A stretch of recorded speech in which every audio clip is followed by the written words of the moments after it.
주여, 성령 충만을 기도합니다. 성령여 임하소서, 임하소서. 기름을 부으소서. 성령으로 충만케 주옵소서.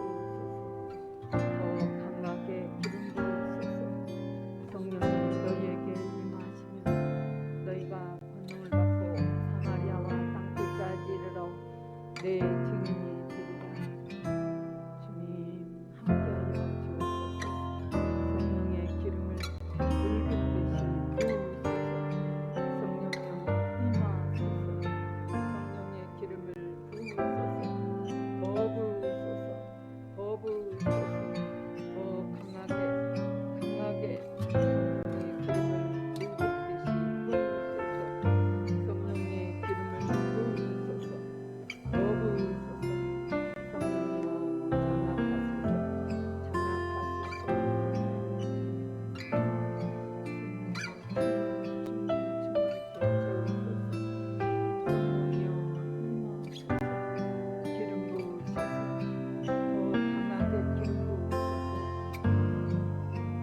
예배를 위해서 통성으로 기도합니다. 예배에 집중하게 해달라고, 하나님의 음성을 듣게 해달라고 통성으로 기도하겠습니다. 주여 함께하여 주옵소서. 은혜를 베풀어 주옵소서. 주님 예배에 집중하게 하소서.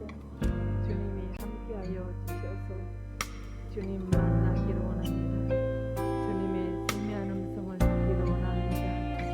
사슴이 시냇물을 찾아 갈급한 같이 내용이 주를 찾기에 갈급하니이다. 주님 만나기를 원하오니 은혜를 베풀어 주옵소서. 예수 이름으로 기도합니다. 아멘. 찬양 드립니다.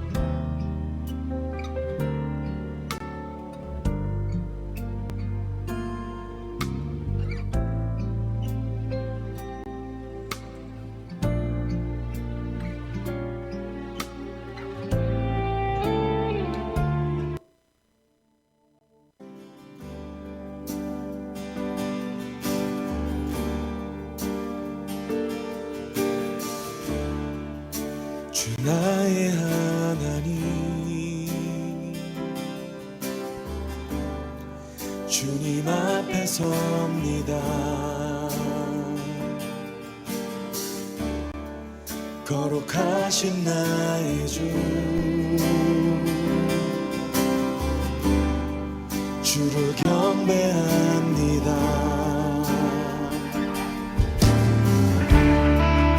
주 나의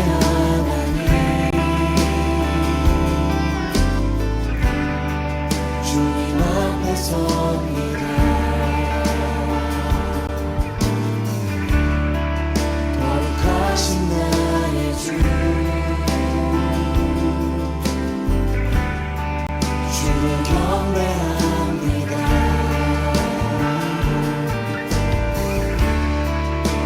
주 앞에 무릎 꿇고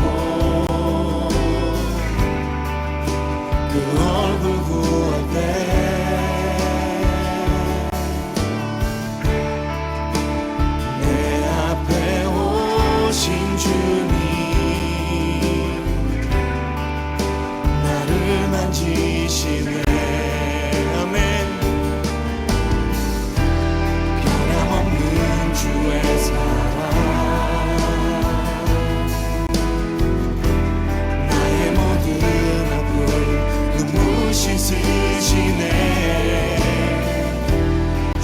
손날 붙드시니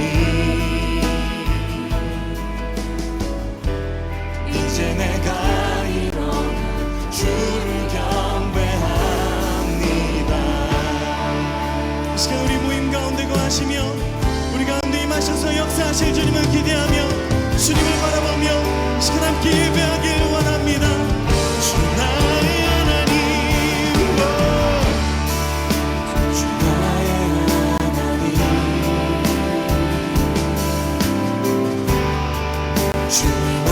섭니다. 거룩하신 나의 주,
즐거이 불러 여호와를 즐거이 불러 기쁨으로 주께 나가리 여호와 하나님 난 주의 백성 기르시는 양이라 믿으십니까?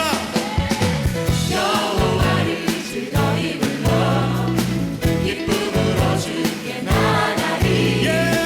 여호와 하나님 난 주의 백성 기르시는 양이라 감사함으로 사랑으로 주를 높이며 그분에 들어가서 찬송함으로 그 이름을 송축할지어다 감사함으로 감사함으로 주를 높이며 그분에 들어가서 찬송함으로 그 이름을 송축할지어다 주의 사랑과 인자하심이 주의 선함과 인자하심이 영원하고 영원하고 주의 성실하심이 세대에 미치리로다 감사함으로 주를 높이며 그분에 들어가서 찬송함으로 그 이름을 송축할지어다 감사함으로 주를 높이며 그분에 들어가서 찬송함으로 그 이름을 송축할지어다 이번에 여러분들만 한번 고백해 보시겠습니까? 감사함으로 주를 높이며 그분에 들어가서 네. 찬송함으로 더 크게 주님께 그 이름을 송축할지어다 예! 감사함으로 주를 높이며 그분에 들어가서 찬송함으로 그 이름을 송축할지어다 성칙할지어다 송축할지어다 성칙할지어다 송축할지어다 할렐루야 주의 선함과 인자하심이 영원하십니다 오늘 우리를 향한 주의 자비하심이 영원하십니다 할렐루야 이름 찬양하 거룩하신 거룩하신 주 이름 찬양할 때 경외함으로 주께 경배하네 주는 교만한 자를 낮추시니 고통 중에 주님을 보게 되니 오늘 우리 죄악이네 주님 얼굴 가리셨다 해도 주님의 긍휼을 지내 부르짖을 때 주님 나를 고치시니 주님의 길은 선포해 나의 돈 되시는 주를 찬양해 이제 눈물을 그치고 기쁨으로 새날을 맞이하리 주님의 은혜 감사해 나의 슬픔 변하여 춤추게 하네 나를 온전케 하시네 주의 사랑 영원히 찬양하리라 거룩하신 주 이름 거룩하신 주 이름 찬양할 때 경외함으로 주께 경외함으로 주께 경배하네 주는 교만한 자를 낮추시니 고통 중에 주님을 보게 되니 오늘 우리 죄악이네 주님 얼굴 가리셨다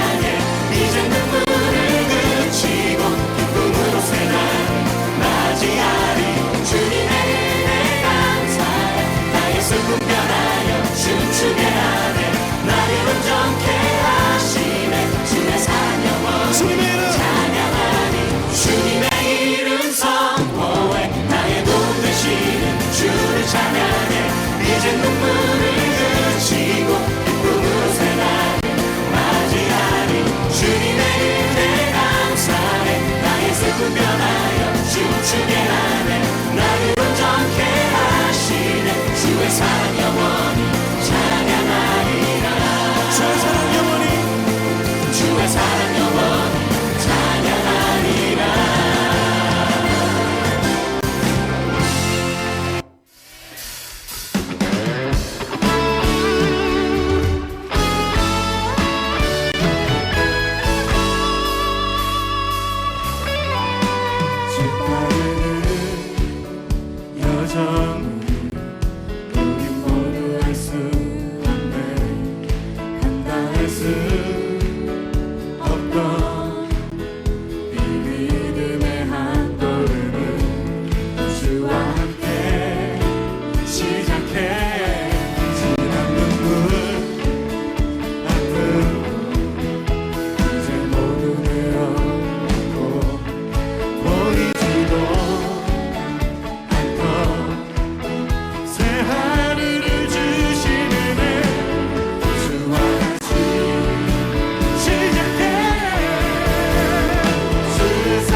이끄신 나를 이끄신 크고 놀라운 신실하신 나 기대해요 완전하시고 실수 없으신 그분의 계획 나 인도는 내게 보이신 크고 놀라운 주의 약속을 나 기대해요 영원하시고 변함없으신 주의 약속이 그 소망 때문에 때로는 가야 할 길 명확지 않아도 주의 사랑 언제나 내 안에 함께하네 변함없이 내 길을 비추시며 이끄시네 주의 사랑 언제나 내 안에 넘쳐나네 변함없이 주의 사랑 언제나 내 안에 함께하네 변함없이 늘 비추시며 이끄시네 주의 사랑 언제나 내 안에 넘쳐나네 변함없이 믿음으로 주 따르리 영원토록 신실하신 주님 주님의 사랑 믿음으로 따라갑니다 주의 사랑 주의 사랑 언제나 내 안에 함께하네 변함없이 내 길을 비추시며 이끄시네 주의 사랑 언제나 내 안에 넘쳐나네 변함없이 우리 목소리로 주의 사랑 주의 사랑 언제나 내 안에 함께하네 변함없이 내 길을 비추시며 이끄시네 주의 사랑 언제나 내 안에 넘쳐나네 변함없이 믿음으로 주를 따르니 언제나 내 안에 함께하네 변함없이 내 길을 비추시며 이끄시네 주의 사랑 언제나 내 안에 넘쳐나네 변함없이 믿음으로 주 따르리 영원토록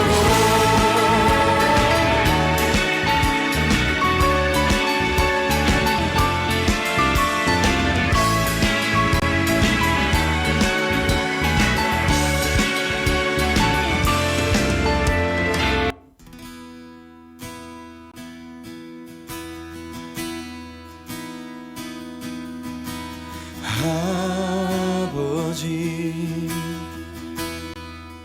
날 붙들어 주소서 주품 안에 쉬게 하소서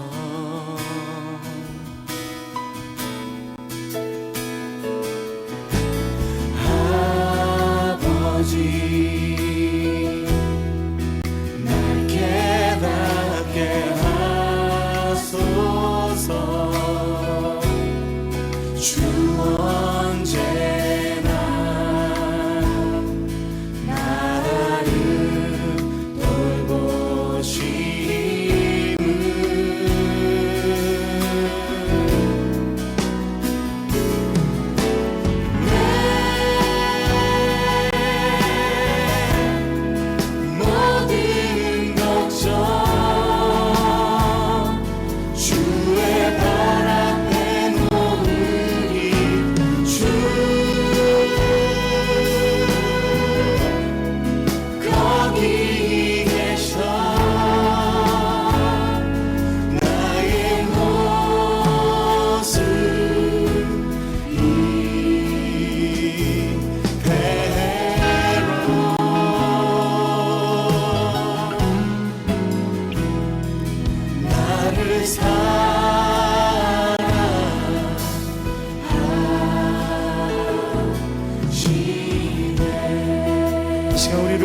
주님을 다시 한번 찬양하길 원합니다.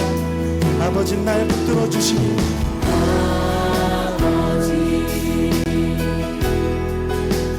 붙들어 주시니 나 주의 것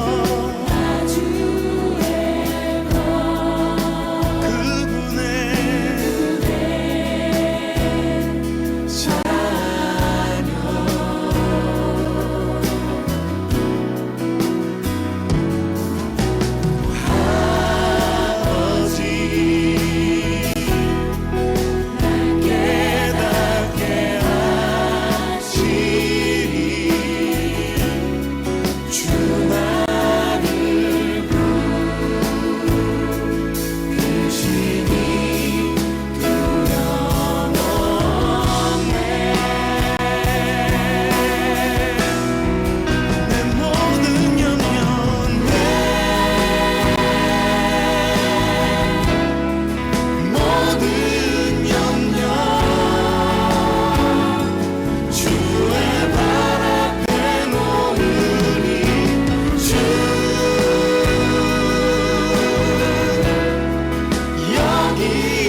다시 한번 고백하길 원합니다. 내 모든 염려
주여 우린 연약합니다.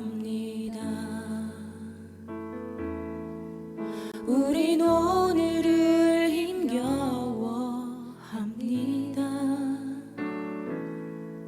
주 뜻 이루며 살기에 부족합니다. 우린 연약합니다. 주여 우린 넘어집니다. 오늘 하루 또 실수합니다. 주의 긍휼을 구하는 죄인입니다.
주여 우린 넘어집니다. 오늘 하루 또 실수합니다. 주의 긍휼을 구하는 주인입니다. 우리 주만 바라봅니다.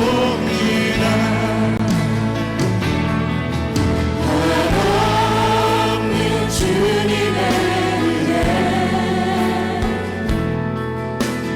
온 세상 위에 넘칩니다. 가리지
주께서 바다를 마른 땅으로 바꾸셨습니다.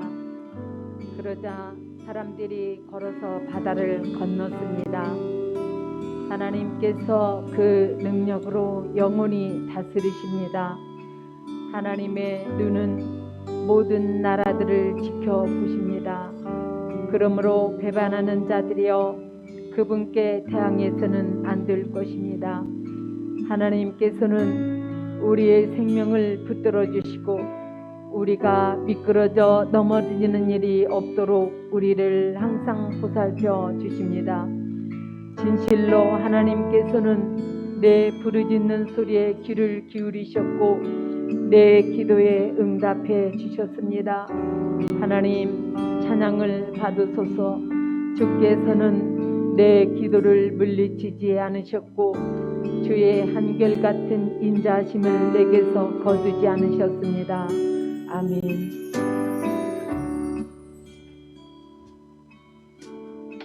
다 함께 사도신경으로 신앙을 고백합니다. 나는 전능하신 아버지 하나님 천재 창조주를 믿습니다. 나는 그의 유일하신 아들 우리 주 예수 그리스도를 믿습니다.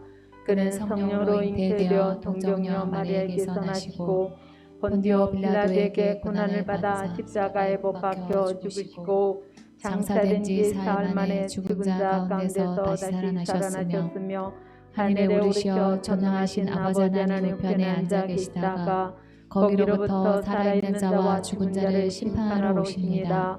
나는 성령을 믿으며 거룩한 공교회와 성도의 교제와 죄를 용서받는 것과 몸의 부활과 영생을 믿습니다. 아멘. 찬송가 312장 너 하나님께 이끌려를 찬양드리겠습니다.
창세기 27장 6절로 23절을 다 함께 교독합니다.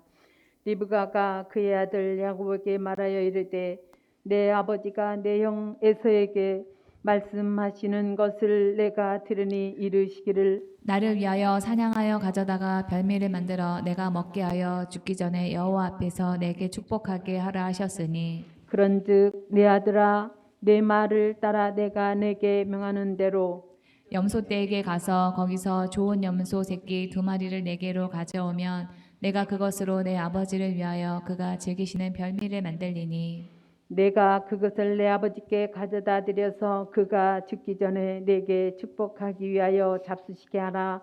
야곱이 그 어머니 리브가에게 이르되 내 영 에서는 털이 많은 사람이요 나는 매끈매끈한 사람인즉 아버지께서 나를 만나실진데 내가 아버지의 눈에 속이는 자로 보일지라 복은 고사하고 저주를 받을까 하나이다. 어머니가 그에게 이르되 내 아들아 너의 저주는 내게로 돌리리니 내 말만 따르고 가서 가져오라. 그가 가서 끌어다가 어머니에게로 가져왔더니 그의 어머니가 그의 아버지가 즐기는 별미를 만들었더라. 리브가가 집안 자기에게 있는 그의 맏아들 에서의 좋은 의복을 가져다가 그의 작은 아들 야곱에게 입히고 또 염소 새끼의 가죽을 그의 손과 목의 매끈매끈한 곳에 입히고 자기가 만든 별미와 떡을 자기 아들 야곱의 손에 주니 야곱이 아버지에게 나아가서 내 아버지여 하고 부르니 이르되 내가 여기 있노라. 내 아들아 내가 누구냐. 야곱이 아버지에게 대답하되 나는 아버지의 아들 에서로소이다. 내게 명령하신 대로 내가 하였사오니 원하건대 일어나 앉아서 내가 사냥한 고기를 잡수시고 아버지 마음껏 내게 축복하소서. 이삭이 그의 아들에게 이르되 내 아들아 내가 어떻게 이같이 속히 잡았느냐. 그가 이르되 아버지의 하나님 여호와께서 나로 순조롭게 만나게 하셨음이니이다. 이삭이 야곱에게 이르되 내 아들아 가까이 오라. 내가 과연 내 아들 에서인지 아닌지 내가 너를 만져보려 하노라. 야곱이 그 아버지 이삭에게 가까이 가니 이삭이 만지며 이르되 음성은 야곱의 음성이나 손은 에서의 손이로다며 그의 손이 형 에서의 손과 같이 털이 있으므로 분별하지 못하고 축복하였더라. 아멘. 아멘. 전도사님 나오셔서 말씀을 전해 주시겠습니다.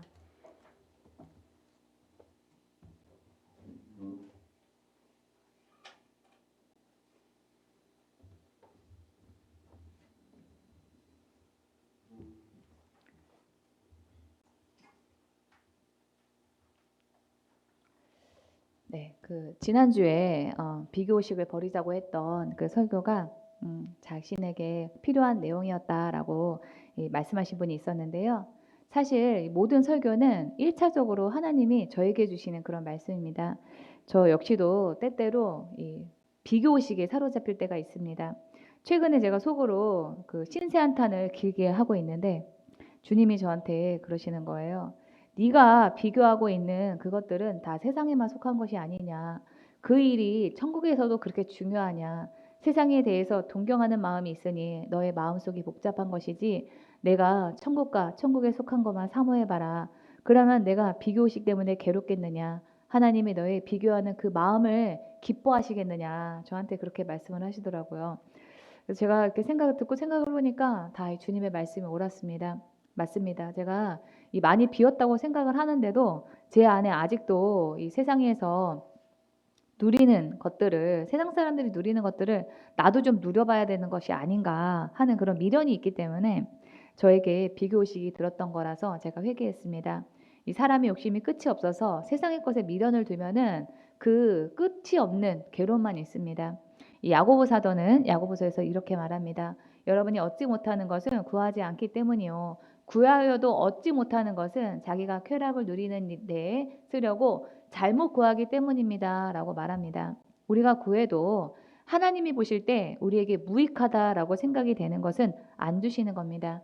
이 세상의 것보다 천국에 속한 것, 하나님이 기쁘게 보시는 그 마음을 소원하시고 세상에서 우리가 원하는 것을 설령 다 얻지 못했다라고 할지라도 하나님이 안 주신 합당한 이유가 있음을 신뢰하시기 바랍니다. 이 올해 이 생명의 산 묵상 범위에 따라서 8월부터 11월 달까지 창세기서를 묵상을 했습니다.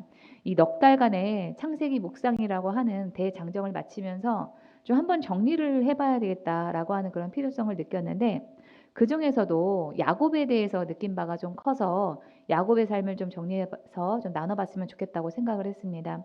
이 야곱은 아주 흥미로운 사람입니다. 아브라함, 이삭의 계보를 잇는 그런 믿음의 조상으로 하나님의 약속을 받은 족장이었지만은 어떤 대단한 그런 성품이 있다라고 보기에는 좀 어렵기 때문입니다. 인간적인 관점에서 흠모할 만한 점이 부족해 보이는데도 하나님은 야곱을 선택하시고 복을 주셨습니다. 그런 야곱을 보면서 저는 제 자신을 생각했습니다.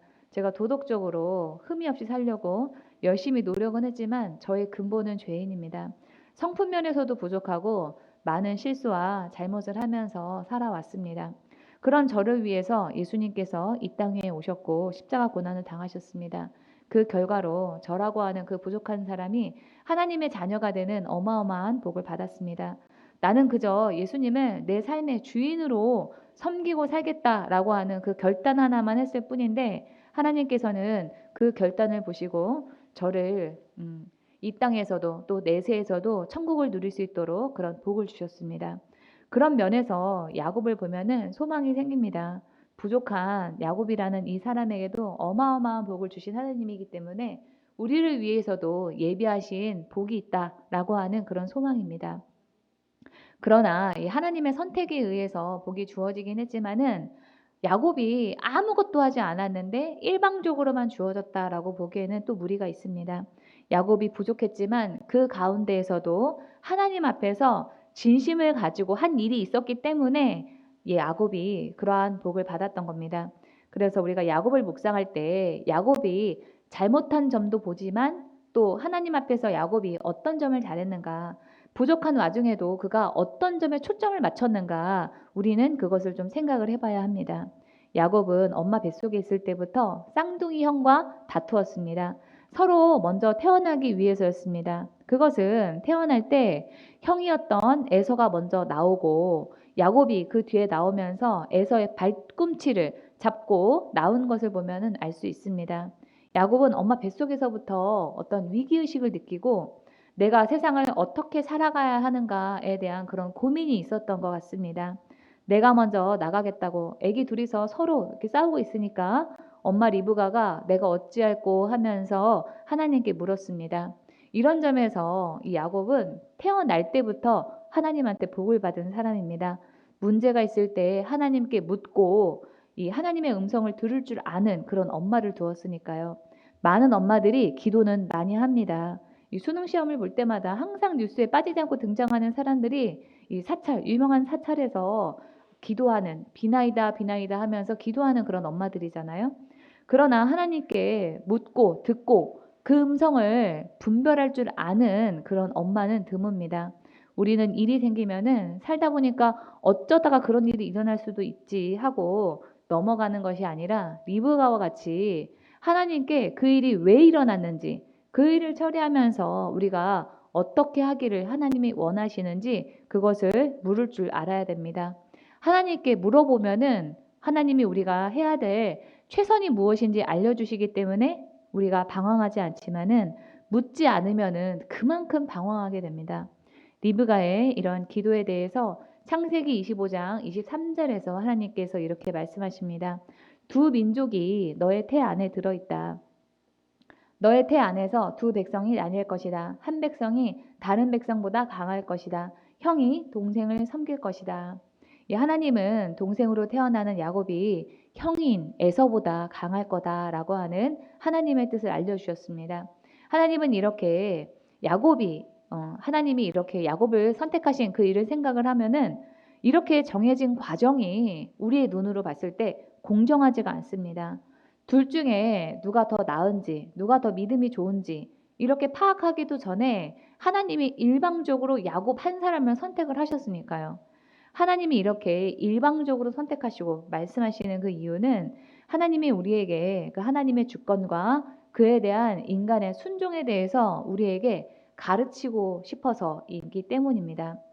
피조물인 우리는 하나님이 창조주로서 피조물인 사람의 인생을 결정하실 권리를 가지고 있다라고 하는 사실을 기억하고 그것을 받아들일 의무가 있습니다. 로마서 9장에서 바울은 이렇게 말합니다. 사람아, 그대가 무엇이기에 하나님께 감히 말대답을 합니까? 만들어진 것이 만드신 분에게 어찌하여 나를 이렇게 만들었습니까? 하고 말할 수 있습니까? 토기장이에게 흙 한 덩어리를 둘로 나누어서 하나는 귀한 데 쓸 그릇을 만들고 하나는 천한 데 쓸 그릇을 만들 권리가 없겠습니까? 하나님께서 하신 일도 마찬가지입니다. 이 토기장이는 마음대로 그릇을 만들고 어떤 쓰임으로 할 것인가를 결정할 권리를 가지고 있습니다. 그릇은 자기를 왜 그렇게 만들었느냐라고 토기장이를 탓할 권리가 없고 받아들일 뿐입니다. 이런 말을 들을 때 불쾌하다라고 생각하시는 분들이 있어요. 내 인생을 내가 결정할 권리가 없고 내 인생에 대해서 누가 결정하는 것도 기분 나쁘고 또 자기 인생이 다른 사람보다 귀하지 못하고 천하다라고 생각하면은 더 화가 납니다. 하지만 귀한 인생, 그렇지 못한 인생이 어디 있겠습니까? 태어난 모든 사람은 하나님 앞에서 다 존귀합니다. 우리가 하나님에게 쓰임받는 인생으로 부르심을 받았다라고 하는 그 사실 자체가 우리에게 행복입니다. 작다, 크다, 귀하다, 천하다, 높다, 낮다 하는 그런 구분은 사람의 생각일 뿐입니다. 이 세상에 의미 없는 그런 일은 없습니다. 하찮은 일을 해도 그 일을 통해서 우리가 진리를 깨닫고 하나님을 만날 수 있습니다. 때로는 작고 낮은 일처럼 보이는 그 일을 열심히 할 때 우리는 거기에서 기쁨과 보람을 느끼기도 합니다. 하지만 여기서 우리가 한 가지 짚고 넘어가야 될 것은 하나님이 토기장애와 같이 사람의 인생을 어떤 일방적으로 결정을 하셨다면은 그래서 모든 운명이 다 예정되어 있기만 하다면 우리의 자유의지는 의미가 없는 것이냐 하는 것입니다. 반대로 사람의 자유의지에 의해서 모든 일이 다 결정이 된다면 하나님의 주권이나 그 계획하심은 무의미하기 때문에 하나님이 뭔가 좀 부족한 그런 신이 됩니다. 그러나 이 야곱과 에서의 그런 삶을 쭉 지켜보면은 하나님의 예정하심에도 상관없이 그들의 자유의지로 삶이 정해진 것처럼 그렇게 보입니다. 하나님이 야곱을 이삭의 뒤를 이을 족장으로 예정하신 것 때문이 아니라 야곱과 에서 스스로의 그 선택과 그 태도로 족장이 정해졌다라고 하는 생각이 듭니다. 왜냐하면은 이 성경에서 야곱은 속임수를 써서라도 기어이 내가 장자권을 얻어야 되겠다라고 집착했던 반면 에서는 팥죽 한 그릇에 이 장자권을 팔 정도로 가볍게 생각을 했습니다. 그러한 장자권의 태도는 그들의 생각, 그들의 자유의지에 따른 것입니다.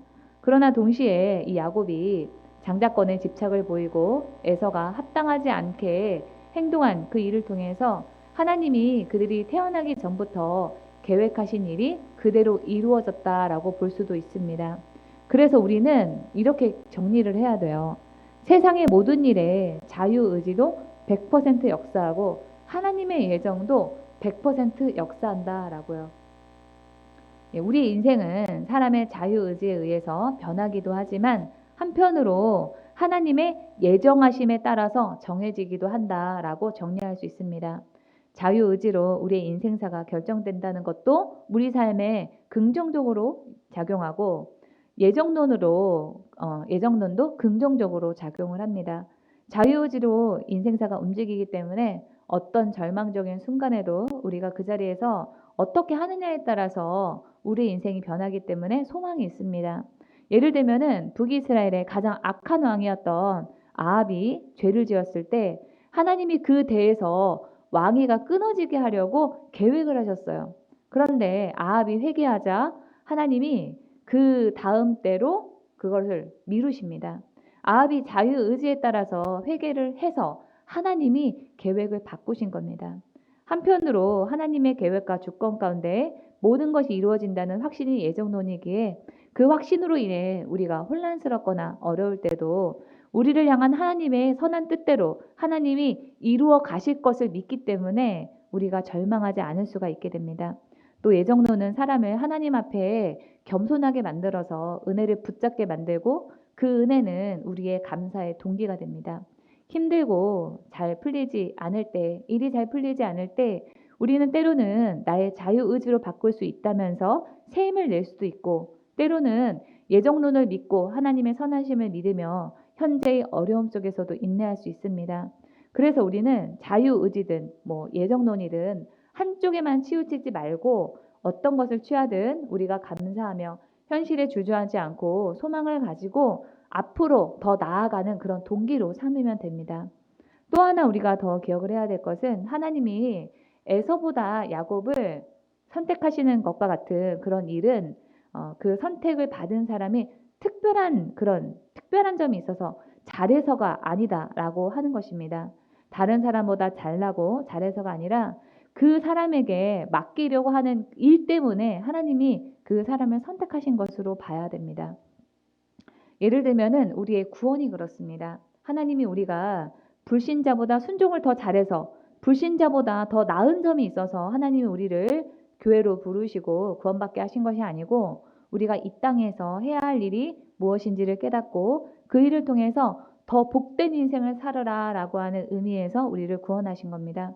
우리의 어떠함이 아니라 우리가 이 땅에서 해야 할 그 역할에 우리는 초점을 맞춰야 됩니다. 큰 부자는 하늘이 된다 하는 그런 말이 있습니다.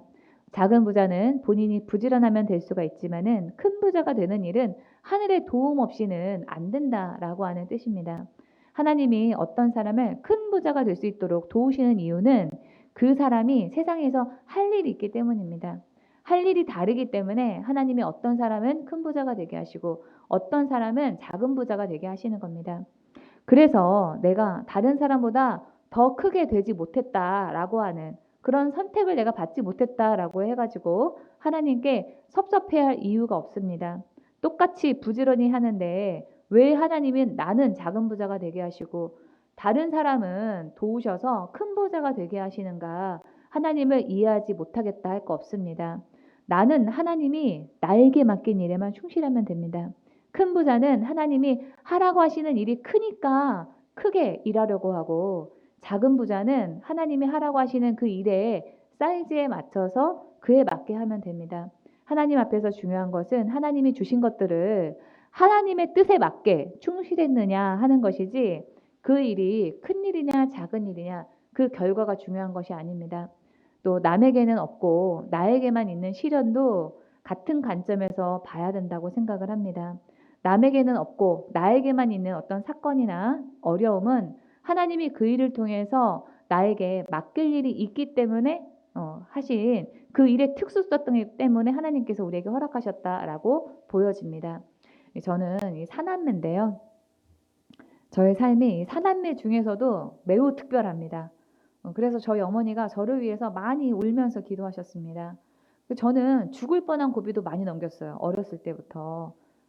그 대표적인 사건 중에 하나가 제가 이 성수대교가 무너지기 바로 일보 직전에 건넜던 그런 사건입니다.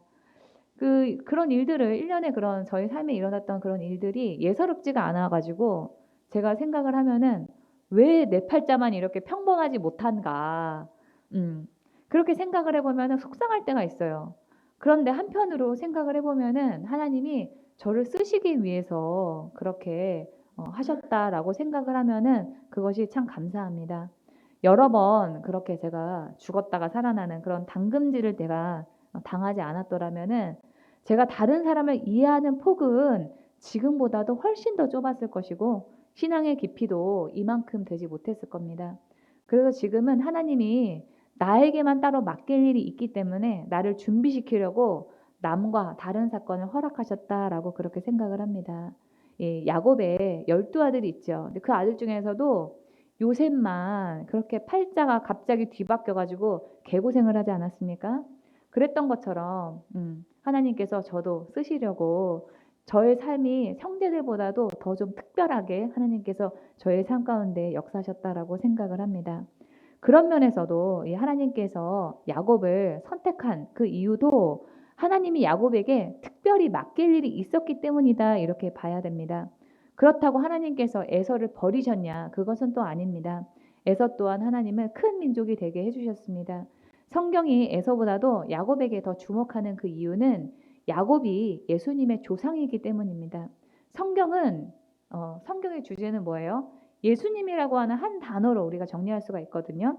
그래서 예수님이라고 하는 그 주제에 맞추다 보니까 에서에 대한 설명보다 야곱이 좀 더 많았을 뿐이지 하나님이 에서를 버리신 것이 아닙니다. 하나님의 그 특별한 선택하심에는 맡기신 특별한 일이 있다라고 하는 그 사실을 알고 그 선택에 대해서 우리가 인간적인 관점에서 왈가왈부할 것이고 아니고 평가할 것도 아니고요. 하나님의 뜻에 맞춰서 그 역할에 어떻게 하면 충실할 것인가 거기에 우리는 초점을 맞춰야만 합니다. 여기에 대해서 야곱이 하나님의 그 선택을 받은 일을 통해서 하나 더 좀 생각을 해볼 것은 하나님이 우리의 상식 밖에 어떤 세상의 질서에 좀 다르게 하나님께서 역사하신다라고 하는 그런 점입니다. 23절에서 장자인 에서가 둘째인 야곱을 섬기게 되리라라고 하는 그런 예언은 세상의 일방적인 방식과는 전혀 다릅니다.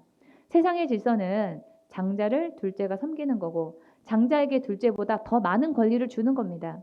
장자가 큰 자고 둘째가 작은 자입니다. 그런데 하나님께서는 이런 사람의 방식이나 룰을 하나님께서는 깨뜨려 버리십니다. 그 이유를 고린도전서에서는 이렇게 말합니다. 다 함께 읽어보겠습니다. 큰 소리로 시작. 하나님께서는 지혜 있는 자들을 부끄럽게 하시려고 세상의 어리석은 것들을 택하셨으며 강한 것들을 부끄럽게 하시려고 세상의 약한 것들을 택하셨습니다. 하나님께서는 세상에서 미천한 것들과 멸시받는 것들을 택하셨으니 곧 잘났다고 하는 것을 없애서 아무것도 아닌 것들을 택하셨습니다. 이리하여 아무도 하나님 앞에서는 자랑하지 못하게 하시려는 것입니다. 네, 이런 점에서 우리가 약한 위치, 약자의 위치, 모자람이 있다라고 하더라도 소망이 있습니다. 하나님에게 선택받을 가능성이 그만큼 크다는 거니까요. 우리에게 지혜가 없다 해서 약하다 해서 주눅들 거 없습니다. 또 내가 낮은 위치에 있다고 해서 절망할 필요도 없습니다. 하나님은 지혜 있는 자, 강한 자를 부끄럽게 하시고 패하기도 하시는 그런 분이시니까요. 하나님 앞에서는 영원한 강자도 영원한 약자도 없습니다. 그래서 강한 사람은 교만해서도 안 되고 또 약한 사람이라도 소망이 있습니다.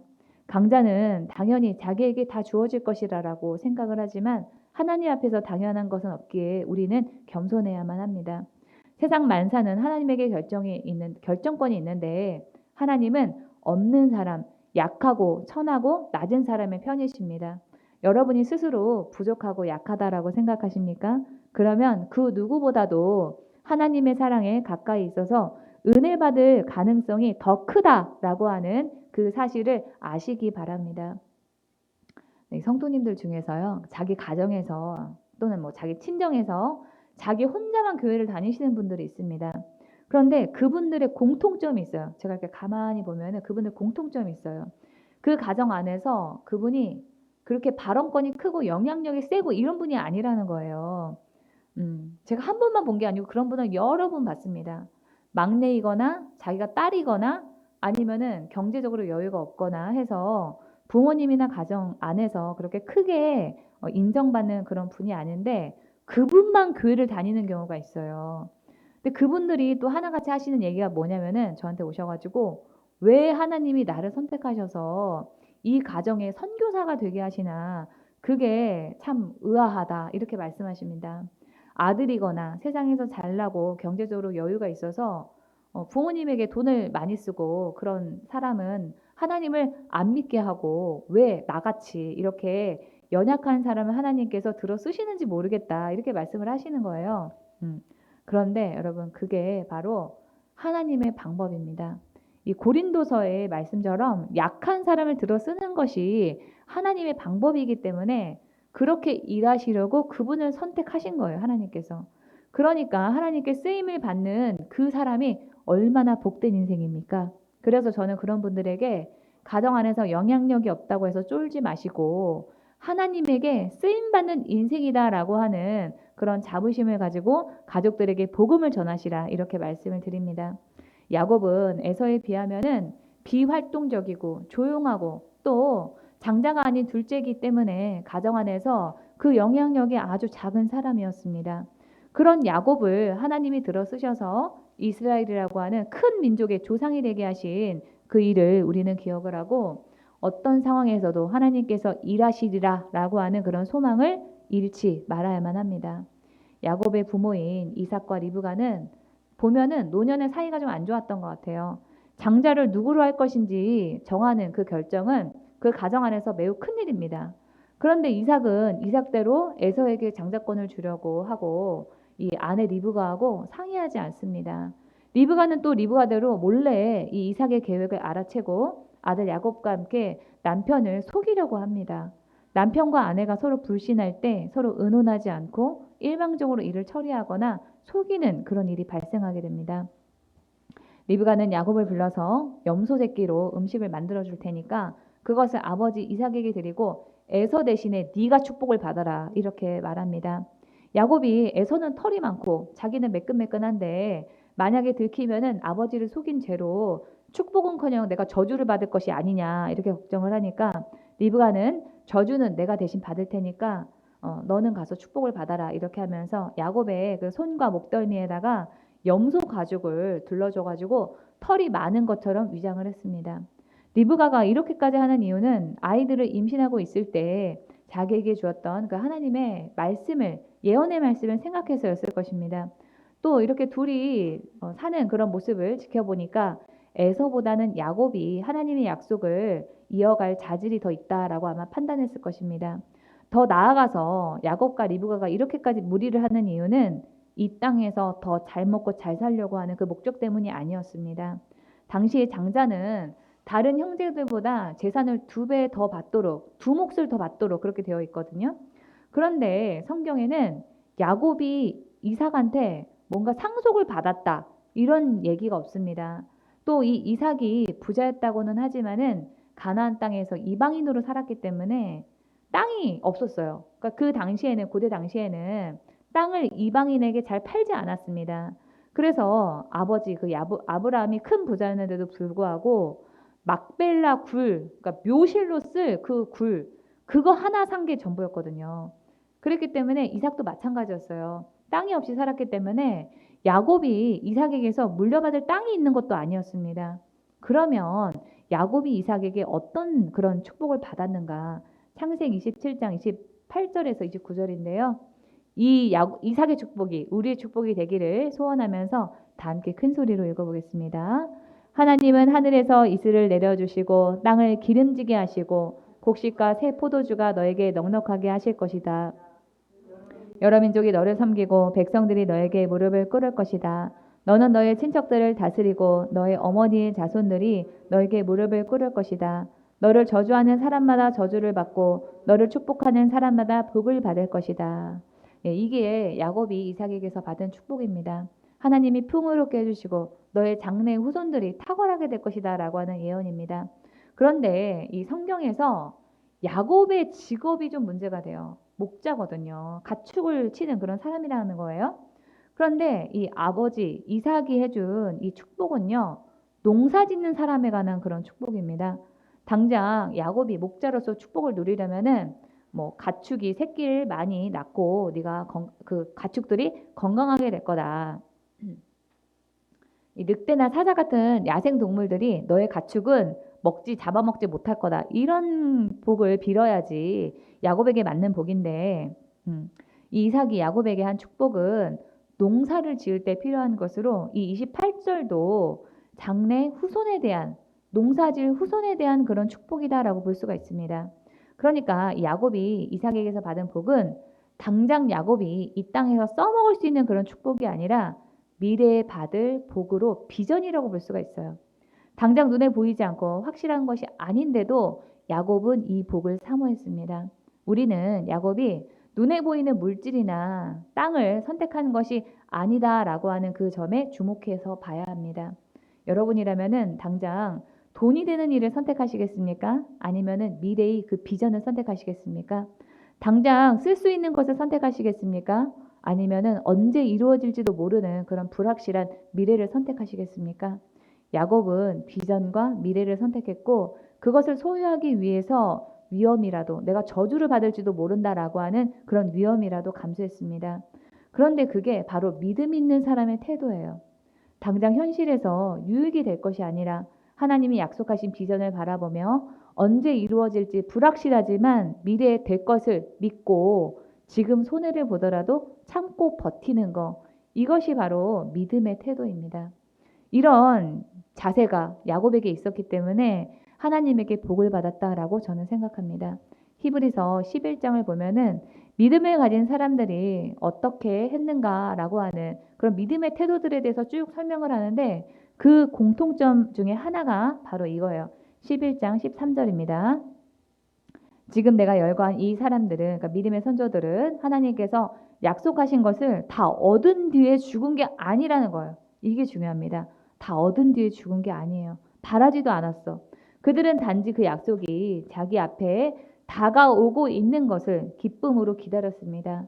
그들은 세상이 참 고향이 아니고 다만, 그러니까 참 고향이라고 하는 것은 영원히 있을 곳이 아니라고 여겼다는 거죠. 다만 자신들은 잠시 이 땅에 나그네로 와 있는데 불과하다는 것을 알고 있었습니다. 그러니까 믿음의 선진들은 당장 이 땅에서 얻을 것이 없다 하더라도 하나님이 약속하신 것을 기쁨으로 기다리는 그런 마음이 있었다는 거예요. 야곱에게 이러한 믿음의 태도가 있었습니다. 반대로 에서는 당장 쓸 거, 이 땅에 속한 것만 추구하는 그런 사람이었습니다. 야곱이 팥죽을 줄 테니까 맏아들의 권리를 나에게 파시오 이렇게 얘기하니까 창세기 25장에서 에서가 이렇게 말합니다. 나는 지금 죽을 지경이다. 지금 나에게 맏아들의 권리가 뭐 그리 대단한 거냐 하면서 판다고 맹세하고 죽을 먹었습니다. 당장 배부르게 할 것을 구하느라 하나님이 주실 미래의 약속에 대한 그 믿음을 저버린 거예요. 불확실하다 싶으니까는 대단하지 않게 여겼습니다. 우리가 성경을 통해 받은 미래에 대한 말씀들도 또한 다 불확실합니다. 천국이 있다고는 하지만 우리가 다 직접 가서 본 거는 아니잖아요. 그럼에도 하나님께서는 당신의 그 말씀을 우리가 믿음으로 붙잡기를 원하십니다. 이 야곱에게는 불확실하다 할지라도 그 하나님의 약속을 붙잡는 태도가 있었고 에서에게는 불확실하다는 이유로 가볍게 여기는 그런 태도가 있었습니다. 바울의 골로새서 3장의 권면대로 여러분이 그리스도와 함께 살려주심을 받았으면 위에 있는 것들을 추구하십시오. 여러분은 땅에 있는 것들을 생각하지 말고 위에 있는 것들을 생각하시는 여러분들이 되기를 바랍니다.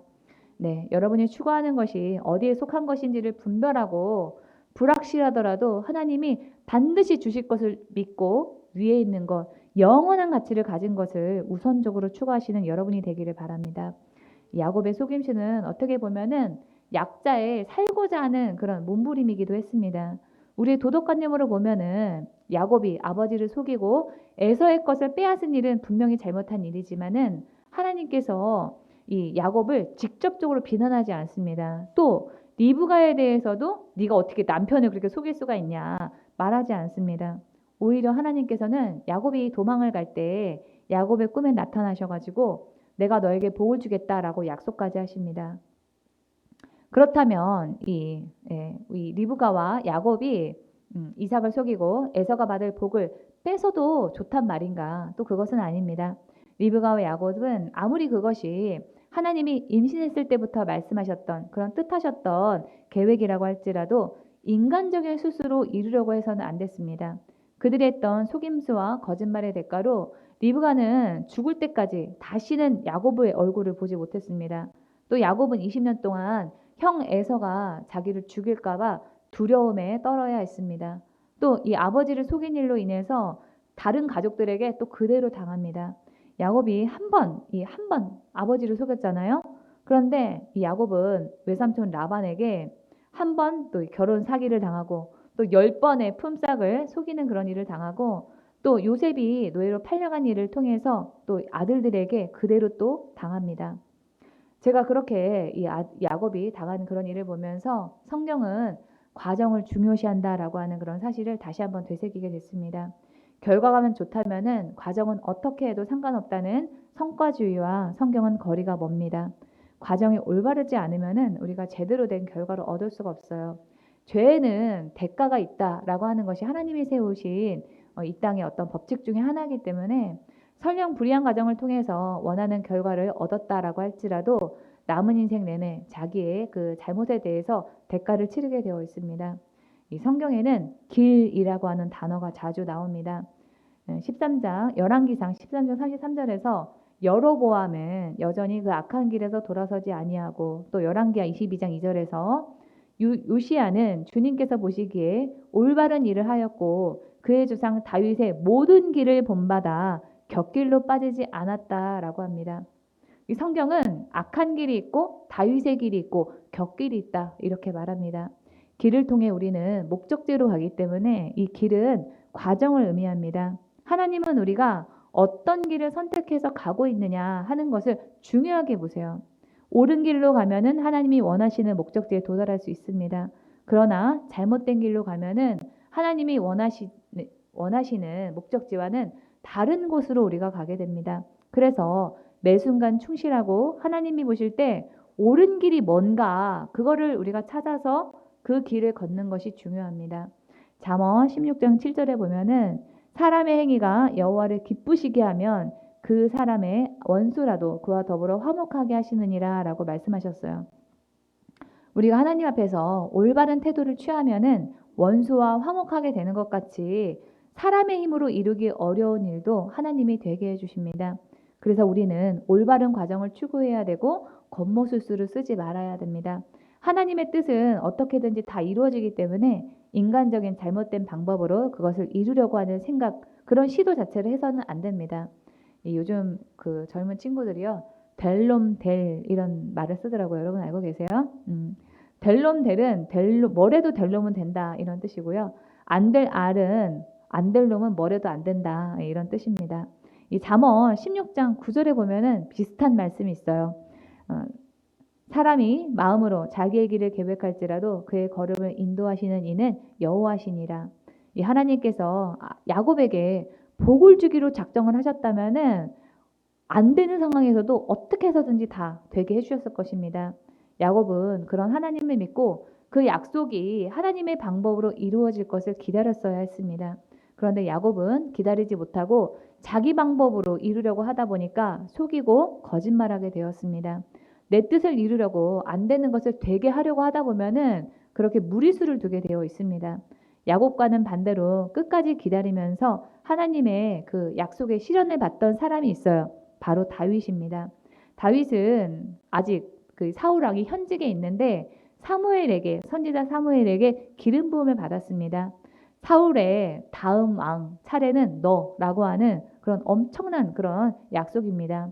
다윗의 인기가 높아지니까 사울 왕이 다윗을 반역죄로 죽이려고 했습니다. 그래서 다윗이 광야로 막 도망다니는데 그 와중에 사울을 2번 죽일 기회가 있었어요. 한 번은 다윗이 동굴 안에 숨어 있는데 사울이 똥 싸러 용변을 보러 그 안에 혼자 들어왔습니다. 우리가 여러분 용변을 볼 때는 가장 무방비 상태잖아요. 이 강아지를 키우는 사람들이 참 신기해하는 것이 그 주인이 용변을 볼 때 강아지가 와가지고 문 앞에 기다린다는 거예요. 근데 그거를 강아지 입장에서 해석을 해보면 무방비 상태에서 당할까봐 이 개가 지켜주는 거다 이렇게 얘기를 하더라고요. 그만큼 우리가 용변을 볼 때는 무방비 상태입니다. 근데 그때 다윗이 사울을 죽일 수가 있었어요. 그래서 다윗의 부하들이 죽일 수 있는 좋은 기회다. 하나님이 주셨다. 이런 기회는 그렇게 말을 했는데도 다윗은 하나님이 기름 부은 자를 우리가 함부로 얻을 수 없다라고 하면서 사울의 옷자락 끝만 베었습니다. 또 한 번은 사울이 군사들과 함께 다 자고 있을 때 그때 또 죽일 기회가 있었어요. 근데 그때도 다윗은 자고 있던 그 사울의 옆에 있는 창과 물병만 가지고 왔을 뿐 자기 손으로 죽이지 않고 하나님의 방법으로 그 일이 이루어지기를 기다렸습니다. 결국 이 사울은 블레셋과의 전투에서 패하고 죽게 됩니다. 만약 이 다윗이 사울을 죽일 수 있는 그 2번의 기회에 이놈의 원수 하면서 다윗의 손으로 죽였다면은 12지파가 다 지지하는 그런 통일 왕국을 이루기는 어려웠을 겁니다. 다윗은 먼저 유다 지파만에 왕이 된 후에 사울의 아들 이스보셋이 왕이 되었다가 죽을 때까지 7년을 또 기다렸습니다. 다윗이 사울과 그의 아들 이스보셋까지도 자기 손으로 다 죽일 수 있는 그런 기회와 힘이 있었음에도 불구하고 자기가 먼저 나서서 죽이지 않았기 때문에 하나님에게 온전히 다 맡겼기 때문에 다윗이 지금까지도 이스라엘 그 민족사에서 위대한 왕으로 기억되고 있습니다. 다윗은 기다림 끝에 하나님의 지지하심 뿐만 아니라 모든 사람의 그 마음을 다 얻었습니다. 우리가 하나님의 약속을 믿음으로 기다리면은 더 큰 것을 얻을 수가 있습니다. 그러나 조급하게 내 힘으로 내 방법으로 나서면은 시간은 앞당기는 것 같아도 내가 받는 그 복의 사이즈가 줄어들 수가 있어요. 때로는 그 복을 우리가 다 받지 못하고 되려 저주를 받을 수도 있습니다. 그래서 우리는 주어진 자리에서 최선을 다하되 하나님이 계획하신 일은 하나님이 이루실 것이다 라고 하는 그런 믿음으로 하나님께 맡기며 기다릴 줄 알아야 됩니다. 리브가와 야곱이 에서보다 먼저 선수치고 나서서 속임수와 이 거짓말을 해도 하나님께서 그 뜻을 이루셨는데, 만약 그들이 나서지 않고 믿음으로 기다렸더라면은 그 과정이나 결과가 더 아름답고 죄의 대가를 치르면서 당하는 그런 고통도 없었을 것입니다. 야곱이 아등바등 자기 뜻을 이루려고 안간힘을 쓰고 무리수를 두는 그런 모습을 보면서 이 땅에서 사는 우리들의 그런 수고가 떠올라서 안타까웠습니다. 또 야곱이 피곤하게 머리를 쓰고 애쓰면서 사는 그 모습이 꼭 저의 모습을 보는 것과 같았습니다. 그런데 주님께서 이 야곱을 묵상하는데 저에게 그러시는 거예요. 그렇게 무리하지 않아도, 그렇게 염려하지 않아도, 그렇게 조바심 속에 살지 않아도 하나님이 다 살게 해주신다. 그러니 네가 그렇게 아등바등 살지 않아도 된다. 하나님 앞에서 최선을 다하면서 오늘 주어진 삶을 즐겁게 사는 것이 하나님이 너에게 원하시는 삶이다. 이렇게 말씀하셨어요. 우리가 믿음의 길에서 벗어나면은 삶이 복잡해집니다. 야곱이 하나님의 길이 아닌 길로 갔다가 아버지를 속이고 에서의 것을 빼앗으면서 고생하게 되었던 것처럼 말입니다. 우리가 하나님의 그 일하심을 신뢰하며 바라고 하나님이 원하시는 길을 가고자 하면은 나머지는 하나님께서 이루어 가십니다. 그러한 믿음의 길을 가는 저와 여러분이 되기를 주님의 이름으로 축원합니다. 네, 하나님의 음성을 들으면서 오늘 말씀을 마치겠습니다.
치유와 회복을 위해서 기도하겠습니다. 본인의 일터와 사업을 위해서, 진로의 문제를 돌파를 위해서, 아프신 분은 치유를 위해서, 각자에게 처한 개인적인 문제를 위해서 주여 삼창 부르고 통성으로 기도합니다.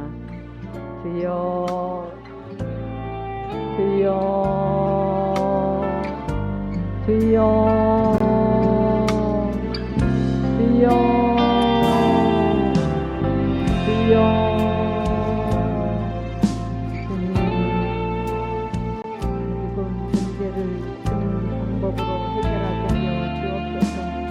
인간의 생각과 방법을 내려놓지 않고 오직 주님 뜻대로 이 문제를 해결하기를 원합니다. 깨어서 그 문제를 가지고 적극적으로 끊임없이 이 문제가 해결될 때까지 기도를 시긴 죄를 범치 아니하게 하여 주옵소서. 주님, 저에게 이 문제를 허락하시는 기도하여서 주님을 만나라 명하셨습니다. 주님 말씀하신 대로 순종하게 하시고 깨어서 기도할 수 있는 은혜를 베풀어 주옵소서.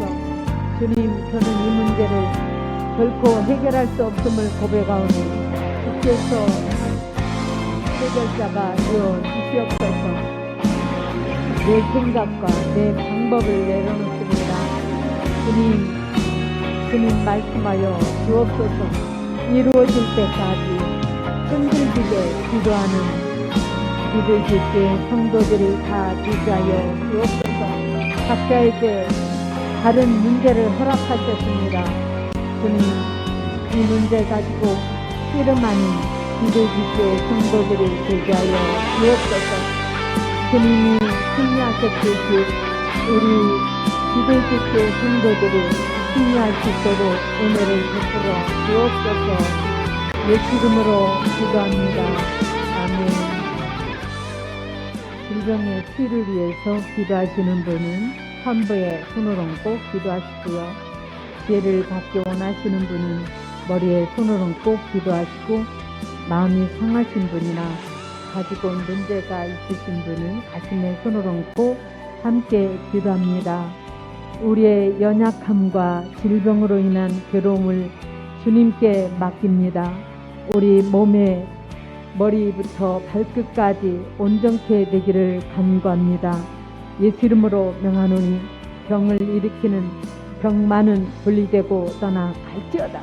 예수 이름으로 명한다. 통증은 사라지고 염증은 줄어들고 없어질지어다. 예수 이름으로 명한다. 뼈와 골수 맞아 예수님이 주신 생명력으로 회복될지어다. 수술로 인한 후유증은 제거되고 이전보다 더 강건하게 될지어다. 주님의 보혈을 우리의 아픈 곳에 뿌리고 덮습니다. 주님의 손으로 직접 우리의 아픈 곳을 안수하여 주옵소서. 새로운 생명의 기운으로 채워지고 치료될지어다. 우리가 주님의 말씀에 순종할 때 우리의 삶이 터전을 축복하시고 우리가 하는 일이 형통케 하여 주옵소서. 보혜사 성령님이여 우리를 사로잡으시고 우리의 사업을 우리가 하는 모든 일 가운데서 임하여 주옵소서. 형통케 하시는 성령의 기름을 부어 주옵소서. 우리에게 지혜를 부으시며 도움의 손길이 계속 끊임없이 이어지도록 역사하여 주옵소서. 실수와 사고가 없게 하시고 악한 세력의 위협에서 우리를 건져 주옵소서.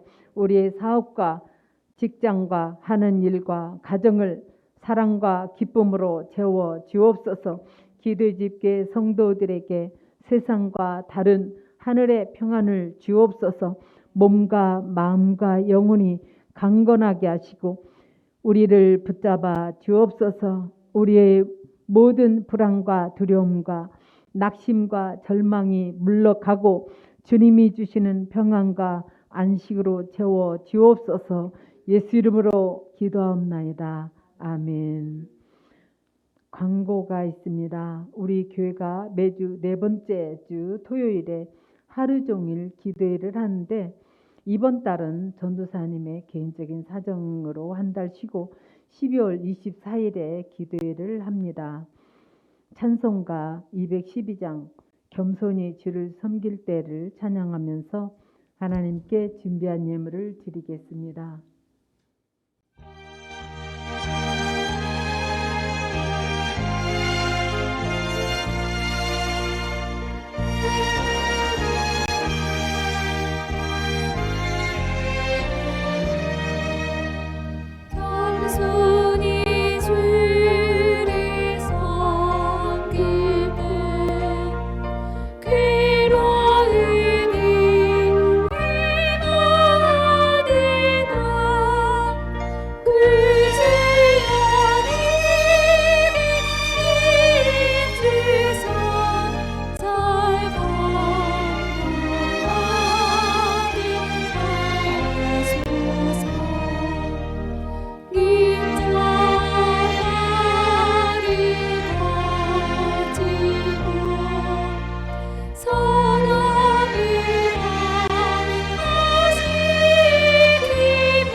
드린 예물에서 하나님께 기도합니다. 잘못과 실수가 많은 야곱을 선택하시고 복을 주신 이를 통해 부족한 우리에게도 소망 주심에 감사합니다. 야곱의 잘못을 보면서 우리가 죄를 짓지 않도록 조심하게 하시고 주님이 야곱에게 축복하신 그 축복을 우리의 것이 되게 하여 주옵소서. 하나님의 결정에 대해서 우리가 납득이 되지 않을 때에도 하나님의 주권을 인정하고 그 결정에도 하나님의 우리를 향한 선하신 뜻이 있음을 신뢰하게 했습니다.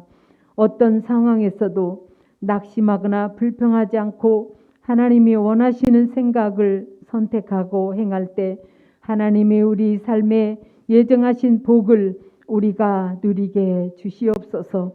손해를 보더라도 나의 수단과 방법이 아닌 하나님이 기뻐하시는 방법으로 인생을 살겠다고 결단하는 우리 성도들에게 약할 때 우리의 강함이 되어주시고 우리의 인생을 바꿔주시는 그 하나님의 은혜를 경험케 하여 주옵소서.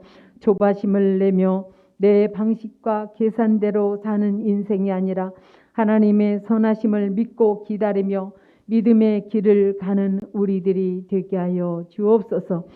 믿음으로 주님께 온전한 11조와 감사의 예물과 주일원물을 드립니다.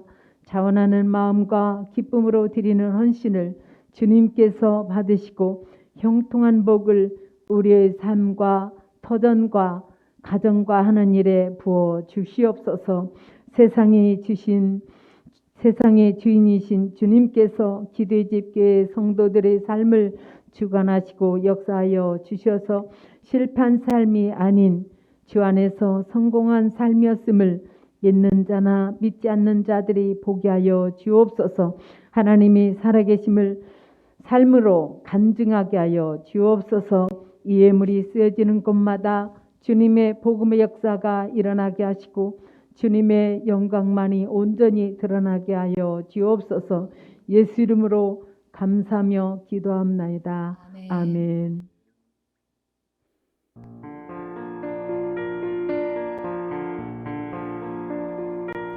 하늘에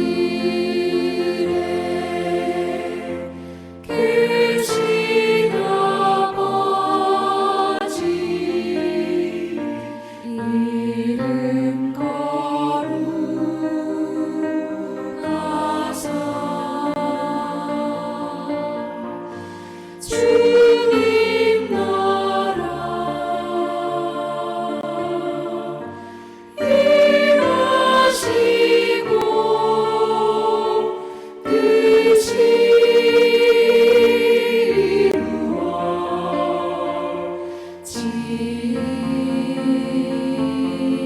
이루어지리라.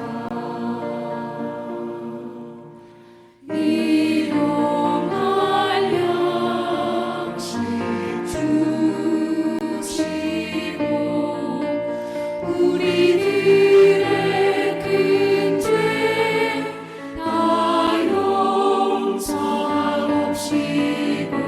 또 시험에 들게 마시고 악에서 구원하소서. 내게 주의 나라 주의 권세 주의 영광 영원히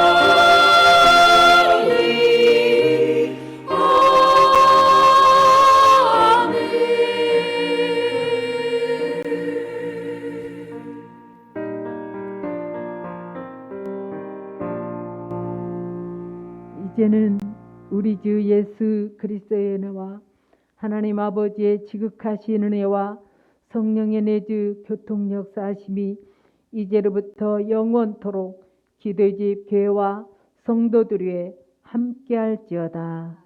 아멘.